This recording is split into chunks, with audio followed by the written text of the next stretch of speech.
Good morning. എല്ലാവർക്കും സുഖാണോ? ഞാൻ ദാ രാവിലെ തന്നെ നമ്മുടെ ഗാർഡനിലേക്ക് ഇറങ്ങിയിട്ടുണ്ട്. കുറച്ച് ചെടികൾ പറിച്ച് മാറ്റാനും മുറിച്ച് നടാനും നനയ്ക്കാനും പിടിക്കാനും ഒക്കെ ഉണ്ട്.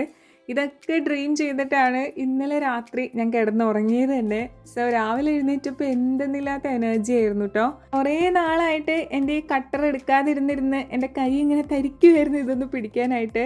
ശരിക്കും പറഞ്ഞാൽ ഗാർഡൻ പണികൾ ഇന്ന് തുടങ്ങി വെച്ചപ്പോഴാണ് എനിക്ക് മനസ്സിലായത് ഇത് അവസാനിപ്പിക്കണമെങ്കിൽ കുറച്ചധികം സമയം വേണമെന്ന്. കാരണം ഇനി ഇഷ്ടംപോലെ പ്രൊപ്പഗേറ്റ് ചെയ്യാനുണ്ട്, അല്ലാതെ തന്നെ വെട്ടി മാറ്റി മുറിച്ച് നടാനും കാര്യങ്ങളൊക്കെ ഉണ്ട് കേട്ടോ. സമയം കിട്ടുമ്പോൾ നടാമെന്ന് വിചാരിച്ച് വെള്ളത്തിലിട്ടിട്ട് പോയ ചെടികൾ വരെ ഉണ്ട് കേട്ടോ. അപ്പോൾ അമ്മയാണെങ്കിൽ അതിങ്ങനെ വെള്ളം മാറ്റി കൊടുക്കുക 2 ദിവസം കൂടുമ്പോൾ. 2 നേരം ചെടികൾക്ക് വെള്ളം ഒഴിക്കുക എന്നുള്ളൊരു പണിയല്ലാതെ ഇങ്ങനെ പ്രൊപ്പഗേറ്റ് ചെയ്യാനും മാറ്റി നടാനൊക്കെ അമ്മേനെ ഏൽപ്പിച്ചാൽ അമ്മയ്ക്കിത് ഭയങ്കര പാടാവും.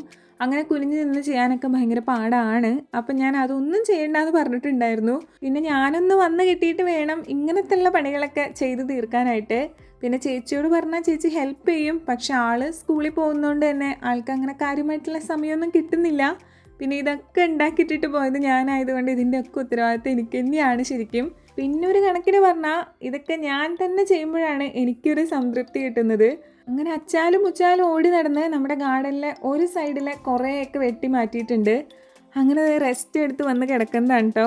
ഈ ഊഞ്ഞാലിൻ്റെ ലിങ്ക് ഉണ്ടോ എന്ന് കുറേ പേര് ചോദിക്കുന്നുണ്ടായിരുന്നു. ഇത് നമ്മൾ ആലപ്പുഴ ഹൗസ് ബോട്ട് വിസിറ്റ് ചെയ്യാൻ പോയപ്പോൾ വാങ്ങിയതാട്ടോ. പക്ഷേ ഈ സെയിം സംഭവം ഫ്ലിപ്കാർട്ടിലൊക്കെ അവൈലബിൾ ആണ് കേട്ടോ. ലിങ്ക് കിട്ടുവാണെങ്കിൽ ഞാനിവിടെ ടാഗ് ചെയ്തേക്കാം. അപ്പോൾ അതാ ഇങ്ങനെയൊക്കെ തന്നെയായിരുന്നു ഇന്നത്തെ എൻ്റെ മോർണിംഗ്. അപ്പോൾ എല്ലാവർക്കും ഹാവ് എ നൈസ് ഡേ.